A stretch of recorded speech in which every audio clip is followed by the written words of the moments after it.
আজ এলাম সায়ারার থেকেও আরো একটি সুন্দর মুভি ধারাক 2 নিয়ে। বলে দিই, যারা ধারাক 1 দেখেননি কোনো ব্যাপার না, কারণ ধারাক 2 এর সাথে 1 এর কোনো লিঙ্ক নেই। মুভিটিতে তুলে ধরা হয়েছে আমাদের সমাজের বিশাল বড় এক করুণ সত্য ঘটনা। আমাদের সমাজে এখনো রয়েছে এক নির্মম জাতিভেদ প্রথা, যেখানে ভালোবাসার কোনো দাম নেই। এখানে শুধু বিচার করা হয় উঁচু জাত আর নিচু জাত দিয়ে। একটা ছেলে নিচু জাত হয়ে উঁচু জাতের মেয়েকে ভালোবাসার ফলে কিভাবে তাকে অপমান, অসম্মান আর পদপিষ্ট করা হয়েছে, সেটাই তুলে ধরা হয়েছে এই গল্পে। হ্যালো বন্ধুরা, আমি Suvendu and welcome to our channel cinema অনুভব। তাহলে চলুন কাহিনীটি শুনে নেওয়া যাক। তার আগে একটাই রিকোয়েস্ট, আমাদের চ্যানেলটি সাবস্ক্রাইব করে ভিডিওটি শেয়ার করে লাইক দিয়ে অবশ্যই আমাদের পাশে থাকুন। মুভির শুরুতেই আমরা এক প্রেমিক প্রেমিকার যুগলকে দেখি, যেখানে দেখা যায় মেয়েটি তার বয়ফ্রেন্ডের বাড়িতে এসেছে টাইম স্পেন্ড করার জন্য। কিছুক্ষণ পর মেয়েটি সেখান থেকে বেরিয়ে যেতে থাকে। ঠিক তখনই সেখানে শঙ্কর নামে একজন কুরিয়ার ডেলিভারি ম্যান আসে ছেলেটিকে কিছু ডেলিভারি দিতে। ছেলেটি বলে, আমি তো কিছু অর্ডার করিনি। তারপর সে ভাবে হয়তো তার গার্লফ্রেন্ড অর্ডার করেছে। এরপর ছেলেটি পার্সেলটি নিয়ে তাকে পেমেন্ট করে দিয়ে দিলে সে সেখান থেকে চলে যায়। কিন্তু আমরা দেখতে পাই সে চলে না গিয়ে লুকিয়ে থাকে। এর কিছুক্ষণ পরেই ওই ছেলেটি দরজা খুলে বেলকনিতে আসে কাপড় মেলার জন্য। এই সুযোগ নিয়েই শঙ্কর তাকে আচমকা ধাক্কা মেরে নিচে ফেলে দেয়, আর ঘটনাস্থলেই ছেলেটির মৃত্যু হয়। সিন এখানে কেটে যায়। দেখা যায় নীলেশ নামে একটা ছেলে তার দুই বন্ধুকে নিয়ে ঢোল বাজাতে গেছে একটা বিয়ে বাড়িতে। আর নীলেশ হচ্ছে আজকের আমাদের মুভির হিরো। তখনই নীলেশের চোখ যায় বিধি নামের একটা মেয়ের দিকে, যে সেই সময় ড্যান্স করছিল। আর এই বিধি হচ্ছে আজ আমাদের মুভির হিরোইন। নীলেশ আর বিধি একে অপরের সাথে চোখাচোখি হয়। তখন বিধি নীলেশের কাছে এসে তার ফোন নাম্বার চায়। তখন নীলেশের বন্ধুরা অন্য কিছু ভাবে, আর বিধি বলে, কদিন পরেই আমার দিদির বিয়ে, আর তোমরা খুব ভালো ডোল বাজাও, তাই তোমাদেরকে আমি অবশ্যই ডাকবো। পরবর্তী দিন নীলেশের ন্যাশনাল ইউনিভার্সিটি অফ লতে ইন্টারভিউ। তাই তার মা তাকে বলে, ভালো করে ইন্টারভিউ দিস। তারপর নীলেশ কলেজে চলে আসে। সেখানে প্রিন্সিপাল তার বায়োডাটা চেক করে দেখে বলে, কোটা তাই তো? মানে নীলেশ লোয়ার কাস্টের কোটাতে ল কলেজে চান্স পেয়েছে। প্রিন্সিপাল আরও দেখে নীলেশের বাবা একজন অটো চালক। তখন প্রিন্সিপাল জিজ্ঞাসা করে, তুমি কি করবে? দুদিন বাদে লেখাপড়া ছেড়ে দিয়ে কি সেই পার্টি পলিটিক্স নিয়ে নেতাগিরি করবে? কারণ তোমাদের মতো ছেলেরা এখানে ভর্তি হয়, দুদিন পর রাজনীতিতে যোগ দিয়ে নেতা হয়ে ওঠে। তাই তুমি যদি সেটা করতে চাও তাহলে শুধু শুধু সিটটা নষ্ট করো না, এখনই চলে যেতে পারো। কিন্তু নীরজ বলে, রাজনীতি করতে গেলে আমাকে মারপিট করতে হবে, মিছিল করতে হবে, আর আমার দ্বারা এসব হবে না। কিন্তু ল পড়তে হলে আমাকে শুধু পড়াশোনা করতে হবে, তাই আমি শুধু পড়াশোনা করতে চাই। আর নীলেশের কথায় প্রিন্সিপালের মন গলে যায়, এবং নীলেশের কোটায় সিলেকশন হয়ে যায়। আর বলে সকল প্রকার পিটিশন, প্রোটেস্ট আর রাজনীতি থেকে নিজেকে দূরে রাখবে। এদিকে নীলেশের পরিবারের সবাই খুব খুশি হয়, কিন্তু নীলেশের বাবা বলে, এত পড়াশোনা করে কি হবে, কারণ তাদের অবস্থা আগের মতোই থাকবে। তাছাড়া তোকে ওরা পড়াশোনা করতে দেবে না। নীলেশের বাবা এই কারণে কথাটি বলে, কারণ তারা নিচু জাতের, আর আমাদের সমাজে নিচু জাতিকে খুব নিচু চোখেই দেখা হয়। কিন্তু নীলেশ বিশ্বাস করে, সে যদি পড়াশোনা করে তাহলে তার পরিবারকে সে একটা ভালো জীবন দিতে পারবেই। প্রথম দিন নীলেশ কলেজে আসে, আর শুরু হয় সিনিয়রদের র্যাগিং। এরপরে নীলেশের বিধির সাথে দেখা হয়। বিধিও ছিল ফার্স্ট ইয়ারের স্টুডেন্ট আর নীলেশের ক্লাসমেট। আজ ক্লাসে যেহেতু প্রথম দিন, তাই টিচার সবার পরিচয় জানতে চাইলে একে একে সবাই সবার নাম বলে। যখন নীলেশকে জিজ্ঞাসা করা হয়, তোমার নাম কি, তখন নীলেশ বলে তার নাম নীলেশ এলএলবি। আর এটা শুনেই সবাই অনেক হাসাহাসি করে। আসলে নীলেশ যেহেতু নিচু কাস্টের, তাই তার সার নেম বলতে সে চায় না। কারণ নীলেশ জানে, তার কাজ যদি সবাই জেনে যায় তাহলে সবাই তাকে আরো নিচু চোখে দেখবে। নীলেশের বাসু নামে একটা ছেলের সাথে বন্ধুত্ব হয়। নীলেশ যেমন কোটাতে চান্স পেয়ে কলেজে ভর্তি হয়েছে, তেমনি বাসুও ডোনেশন দিয়ে এসেছে। তবে বাসু জাতপাত নিয়ে একদমই ভাবে না। এর সাথে আমরা এটাও দেখতে পাই ওই ক্লাসেই বিধির কাকার ছেলে রনিও ভর্তি হয়েছে। ক্লাস শেষ হওয়ার পর কিছু ছেলে মিলে নীলেশকে র্যাগিং করা শুরু করে। ঠিক তখনই শেখার নামে একটা ছেলে এসে নীলেশকে র্যাগিং এর হাত থেকে বাঁচিয়ে নিয়ে সেখান থেকে নিয়ে যায়, এবং নীলেশকে বোঝায়, আমাদের অধিকার আদায় করতে গেলে আমাদেরকে লড়াই করতে হবে, ওরা আমাদের এমনিতেই কোনো সুযোগ দেবে না। এবং শেখরও ছিল নীলেশের কাস্টেরই, আর সে রাজনীতিতে সক্রিয় আছে। সে নীলেশকে তাদের সাথে যোগ দিতে বলে, কিন্তু নীলেশ বলে সে রাজনীতিতে যেতে চায় না, সে এখানে শুধু পড়াশোনা করার জন্যই এসেছে। নীলেশ খুব একটা ভালো ইংরাজি বোঝে না, তাই সে কলেজের প্রফেসর রিচাকে বলছিল, ম্যাম দয়া করে হিন্দিতে বলুন, কারণ আমি ইংলিশ খুব একটা ভালো বুঝি না। রিচা তখন হিন্দিতে পড়ানো শুরু করে। রিচা সবাইকে একটা গল্প শোনাতে শুরু করে। সে বলে, একবার একটি গুহায় 5 জন বিজ্ঞানী আটকে পড়েছিল, আর 10 দিনের আগে রেস্কিউ টিম সেখানে তাদেরকে উদ্ধার করতে পারবে না, এবং তাদের কাছে খাবারও ছিল না। এখন তারা কি করবে? তখন সে বিজ্ঞানীরা একটা গেম খেলে, এবং বলে এই গেমে যে হেরে যাবে বাকি 4 জন তাকে খেয়ে ফেলবে। দুর্ভাগ্যবশত সেই প্রস্তাবটি যে দিয়েছিল এই গেমে সেই হেরে যায়, এবং বাকি 4 জন মিলে তাকে খেয়ে ফেলে। এরপরে ওই চারজনের নামে মার্ডার কেসের মামলা হয়। রিচা এখন স্টুডেন্টদের কাছে প্রশ্ন করে, তোমরা বলো, তারা কি ঠিক করেছে? সবাই এই প্রশ্নের উত্তর দিতে গিয়ে দ্বিধায় পড়ে যায়। এই গল্পটি নীলেশ তার বস্তির লোকদেরকে শোনাচ্ছিল। নীলেশ জিজ্ঞাসা করে, সেই পাঁচজন যদি আপনজন হতো তাহলে তারা কি করতো? তখন নীলেশের মা বলে, মানুষ যখন ক্ষুধার্ত থাকে তখন তাদের মাথা কাজ করা বন্ধ করে দেয় আর হৃৎপিণ্ড কম্পন কমে যায়। ধীরে ধীরে মানুষের ভেতর থেকে হিতাহিত জ্ঞান চলে যায়। খিদে এমন একটা জিনিস, যেমন জঙ্গলের এক নিয়ম আছে, হয় মারো নয় মরো। এবার সিন কলেজে শিফট হয়। বিধি আর নীলেশের মধ্যে আস্তে আস্তে বন্ধুত্ব বেড়ে ওঠে। তারা ক্লাসের ফাঁকে ফাঁকে মাঝে মধ্যে কথা বলে, বাইরে ঘুরতে যায়, আর একে অপরকে তারা ধীরে ধীরে পছন্দ করা শুরু করে।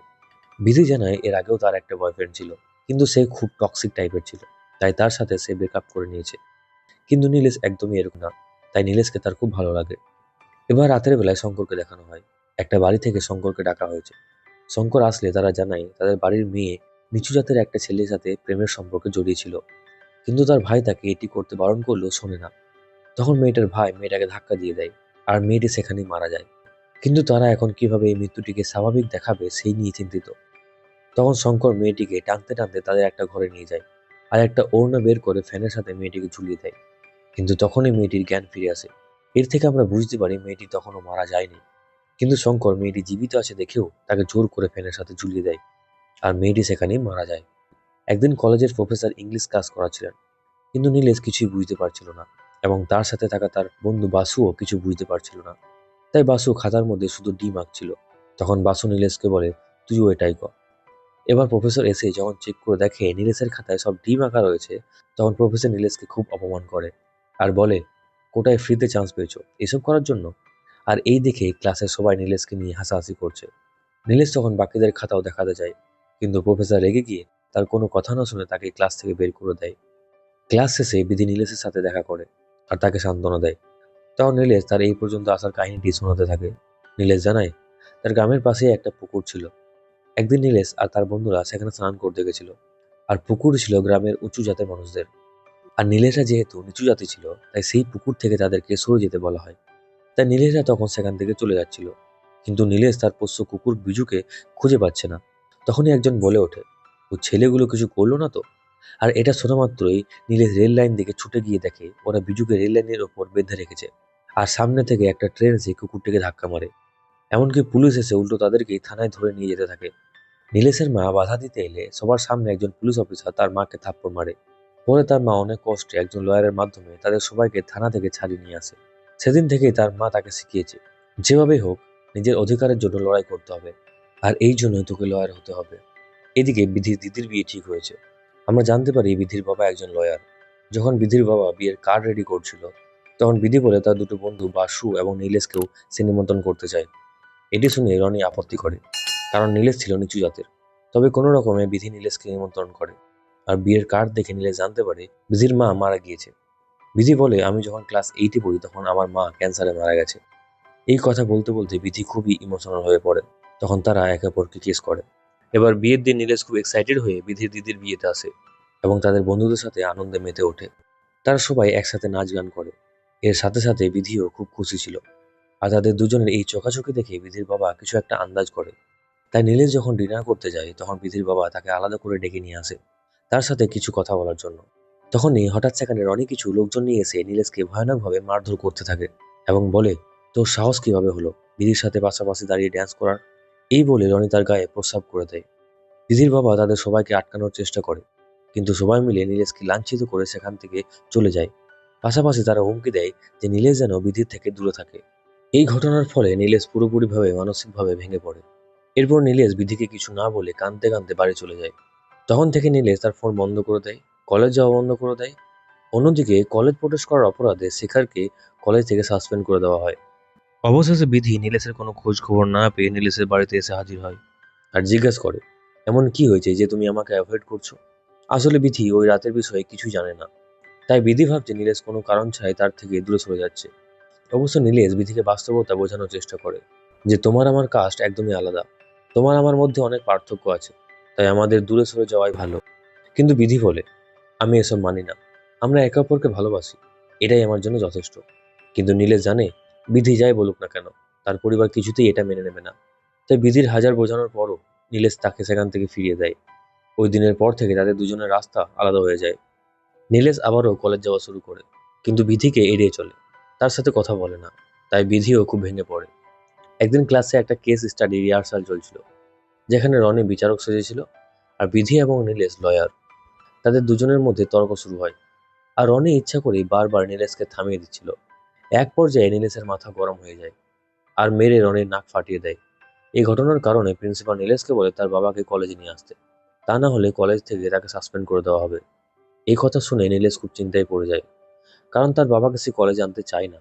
তার বাবাকে নিয়ে এসে লজ্জা পায়। তখনই বাসু নীলেশকে একটা প্ল্যান দেয় আর একটা সেলুনে নিয়ে যায়। তখন সেখানে শঙ্করও ছিল। বাসু নীলেশকে জানায় শঙ্করই তাদের বাড়ির ফার্নিচারের সমস্ত কাজ করেছে, আর এই সেলুনের মালিক হচ্ছে বাবু। বাসু তাকে অনুরোধ করে যে সে যেন নীলেশের ভুয়ো বাবা সেজে প্রিন্সিপালের কাছে আসে। সে ব্যক্তিও রাজি হয়ে যায় এবং নীলেশ তাকে তার বাবা হিসাবে পরিচয় দিয়ে প্রিন্সিপালের কাছে নিয়ে আসে। প্রিন্সিপাল তখন নীলেশের নামে তার বাবার কাছে নালিশ করে। তখনই সেই লোকটি নীলেশকে প্রিন্সিপালের সামনে মারধর শুরু করে। এটা দেখে প্রিন্সিপাল হতভম্ব হয়ে যায়। প্রিন্সিপাল কি করবে বুঝতে পারছিল না, তাই সে সাসপেনশন ক্যান্সেল করে দেয়। এতে নীলেশ খুব খুশি হয়। পরদিন নীলেশ কলেজে গিয়ে দেখে তাকে নিয়ে সবাই হাসি ঠাট্টা করছে, তাই সে ইচ্ছা করেই রনির বসার জায়গাতে বসে। তার বন্ধুরা তাকে সরে যেতে বললেও নীলেশ সেখান থেকে সরে না, আর বলে সে আগে এসেছে, সে আগে বসবে। যখন রনি এসে এটা দেখে সে তখন প্রচন্ড রেগে যায় এবং নীলেশের সাথে হাতাহাতি শুরু করে। সবাই মিলে তাদের দুজনকে ছাড়ানোর চেষ্টা করে। তখন রনি বলে, বিয়ের দিন তোকে ছেড়ে দেওয়াটাই আমাদের ভুল হয়েছে। তখন বিধি বুঝতে পারে বিয়ের দিন নিশ্চয়ই কিছু একটা হয়েছে, যেটা নীলেশ তাকে বলেনি। বিধি বাড়ি এসে রনির সাথে প্রচন্ড ঝগড়া করে এবং জানতে চায় সেদিন তারা নীলেশের সাথে কি করেছিল, কিন্তু রনি কিছু বলে না। এতে রনির উপর বিধির ক্ষোভ আরো বেড়ে যায়। আর ওই রাতে নীলেশ যখন বাড়ি ফিরছিল, তখন দুজন লোক তাকে মারার চেষ্টা করে। তবে শঙ্কর ওদিকে যাওয়ার সময় নীলেশকে দেখতে পায় এবং তাকে বাঁচায়। এরপর একটা চায়ের দোকানে বসে তারা দুজন চা খাচ্ছিল। তখন শঙ্কর জিজ্ঞাসা করে, ওরা তোমাকে মারতে চাইছিল কেন, আর তুমি কোথায় থাকো? নীলেশ বলে, আমি ভীমনগরে থাকি। ভীমনগরের কথা শুনে শঙ্কর নীলেশের দেওয়া চায়ের কাপটি মাটিতে রেখে দেয়, কারণ নিচু জাতের লোকের হাতে তারা কিছু খায় না। পরদিন নীলেশ আবারও সবার আগে কলেজে এসে রনির বেঞ্চে বসে পড়ে। এটা দেখে রনি প্রচন্ড রেগে যায়, কিন্তু তখন যেহেতু প্রফেসর ক্লাস নিচ্ছিল তাই সে কিছু বলতে পারে না, আর পেছনের বেঞ্চে গিয়ে বসে পড়ে। তবে ক্লাস শেষে রনি এবং তার বন্ধুরা মিলে নীলেশের গায়ে ড্রেনের কাদা ছুঁড়ে মারে। এটা দেখে পুরো কলেজের সবাই মিলে সেই দিকে তাকিয়ে আছে। নীলেশ একদম অসহায়ের মতো নিজের চোখ মুখ পরিষ্কার করছে আর চারিদিকে তাকিয়ে দেখছে যে তাকে সবাই কেমন ভাবে দেখছে। বিধি এটা সহ্য করতে পারে না আর আগে ফেটে পড়ে এবং রনির সাথে ঝামেলা শুরু করে। তবে রনি যখন বিধিকে মারতে যায় তখনই নীলেশ বিধির পেছনে এসে দাঁড়ায় আর সেই কাদা রনির মুখে লাগিয়ে দেয়। এটা নিয়ে তাদের মধ্যে আবারও মারপিট শুরু হয়। এটি প্রিন্সিপাল দেখে ফেলায় নীলেশের বাবাকে আবারও ডাকতে বলে। বাসু নীলেশকে বলছিল, তাহলে আবার বাবু ভাইকে ডাকি, কিন্তু নীলেশ বলে, এবার আমি আমার আসল বাবাকে নিয়ে আসবো। এরপর আমরা জানতে পারি নীলেশ কেন তার বাবাকে কলেজে আনতে লজ্জা পাচ্ছিল। কারণ নীলেশের বাবা গ্রামে গ্রামে ঘুরে মেয়েদের পোশাক পরে মঞ্চে নাচ করত, কিন্তু এবার সে সাহস করে তার বাবাকে কলেজে নিয়ে আসে। আর ওই ঘটনার জন্য রনিকে 15 দিনের জন্য কলেজ থেকে সাসপেন্ড করে দেওয়া হয়। রনি প্রিন্সিপালের কাছ থেকে বেরিয়ে যাওয়ার পর নীলেশকে বলে, স্যার ইনি আমার বাবা। নীলেশের বাবা বলে, স্যার আমি আগেই বলেছিলাম যে পড়াশোনা না করতে, কারণ পড়াশোনা করে কিছুই হবে না। কিন্তু নীলেশ মনে করে যে পড়াশোনা করে একদিন সে তাদের সমস্ত দুঃখ কষ্ট ঘুচিয়ে দেবে। ও হয়তো সত্যিই তাই করবে। প্রিন্সিপাল এসব কথা শুনে নীলেশের বাবাকে বাড়ি পাঠিয়ে দেয় আর নীলেশকে বলে, বাবার কথা বলতে তোমার লজ্জা করে? নীলেশ জানায় বাবাকে নয়, তার কাজ নিয়ে সে লজ্জা পায়। প্রিন্সিপাল বলে, আসলে তোমার পরিচয় দিতেই লজ্জা করে। নীলেশ বলে, স্যার এই পরিচয় নিয়ে এই সমাজে বেঁচে থাকাটাই বড় কষ্টের। তখন প্রিন্সিপাল বোঝায়, আমার জন্য এখানে পৌঁছানোটা এত সহজ ছিল না। একদিন যে লোকগুলো আমায় অপদস্থ করেছিল, এখন সেই মানুষগুলো আমার কাছে এসে তাদের ছেলে মেয়ের জন্য সিট ভিক্ষা চায়।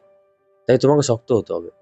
যদি কখনো এমন পরিস্থিতি আসে যেখানে তোমার সামনে দুটি অপশন থাকে, লড়াই করা বা হেরে যাওয়া, তাহলে তুমি যেন সবসময় লড়াই করার পথটাই বেছে নাও।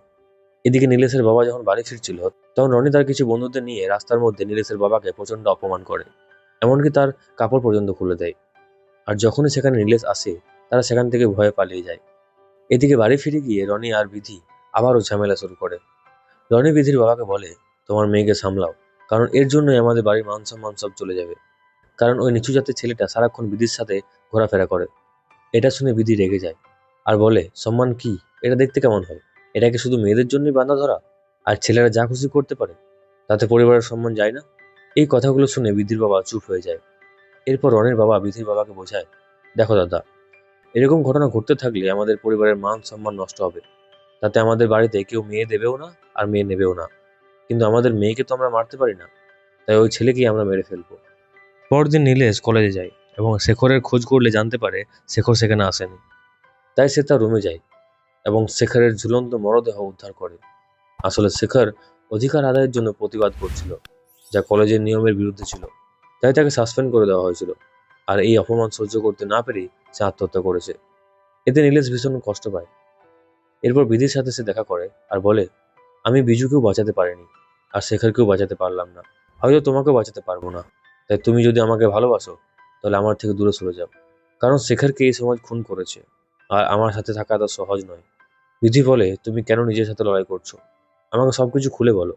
তুমি কি রনির জন্যই আমাকে দূরে ঠেলে দিচ্ছ? আমি আমার বাবার সাথে কথা বলবো। কিন্তু নীলেশ বলে, তোমার বাবাকে গিয়ে জিজ্ঞাসা করো সেদিন বিয়ের রাতে কি ঘটেছিল। বিধি বলে, তুমিই বলে দাও। কিন্তু নীলেশ কিছু না বলায় বিধি সেখান থেকে রেগে চলে যায়। এরপর নীলেশ যখন বাড়ি ফিরছিল দেখে শঙ্কর অ্যাক্সিডেন্ট করেছে। তখন সে শঙ্করকে সাহায্য করতে গেলে শঙ্কর বলে তাকে বাড়ি পর্যন্ত একটু ছেড়ে দিয়ে আসতে। নীলেশ রাজি হয় এবং তাকে নিয়ে যেতে থাকে তার বাড়ির দিকে। কিন্তু শঙ্কর নীলেশকে একটি নির্জন জায়গায় নিয়ে গিয়ে হঠাৎ তার উপর হামলা করে এবং মাথায় একটা আঘাত করে। এতে নীলেশ অজ্ঞান হয়ে যায়। তারপর শঙ্কর তাকে টানতে টানতে নিয়ে যায় রেল লাইনের উপর এবং তার মুখে মদ ঢেলে দিয়ে মদের বোতলটি হাতে ধরিয়ে দেয় আর অপেক্ষা করতে থাকে কখন ট্রেন আসবে। হঠাৎ করে অজ্ঞান অবস্থায় নীলেশ কল্পনা করে সেখানে বিজু এসে তার মুখ চাটছে, আর এতে নীলেশের জ্ঞান ফিরে আসে। ঠিক তখনই ট্রেনও আসে, কিন্তু নীলেশ সেখান থেকে কোনো রকমে বেঁচে পালানোর চেষ্টা করে। শঙ্করও তার পেছন পেছন ছুটে যায় আর শুরু হয় দুজনের মধ্যে ভীষণ ফাইট। ঠিক তখনই নীলেশের মনে পড়ে যায় তার সঙ্গে ঘটা সমস্ত ঘটনা আর তার মায়ের বলা কথা, জঙ্গলের নিয়ম হলো মারো নয় মরো। আর এই কথা মনে পড়তে নীলেশ শঙ্করকে মারাত্মকভাবে পেটাতে থাকে আর জিজ্ঞাসা করে, বল তুই আমাকে কেন মারতে চাইছিস? ঠিক তখনই সেখানে নীলেশ রনিকে দেখতে পায় আর সে বুঝে যায় সে শঙ্করকে রনিই পাঠিয়েছে তাকে মারার জন্য। তখন নীলেশ রনির পেছন পেছন দৌড়তে থাকে আর সোজা পৌঁছে যায় রনিদের বাড়িতে। সুযোগ পেয়ে নীলেশ রনিকেও খুব মারতে থাকে। আর যখনই নীলেশ রনিকে প্রাণে মারতে যাবে ঠিক তখনই বিধি সমেত তার পরিবারের সমস্ত লোক বাইরে আসে। আর বাইরের আশেপাশের লোক সবাই তাদেরকে তাকিয়ে তাকিয়ে দেখছিল যখন নীলেশ রনিকে ছেড়ে দেয়। এরপর নীলেশ বিধির বাবার সাথে কথা বলতে চাইছিল, তখন বিধির বাবা বলে, ঘরের ভেতরে চলো, সেখানে গিয়ে আমরা কথা বলি। কিন্তু নীলেশ বলে, না, আজ যা হবে সবার সামনে হবে আর রাস্তায় দাঁড়িয়েই হবে। আজকে আমিই জজ আর আমিই উকিল।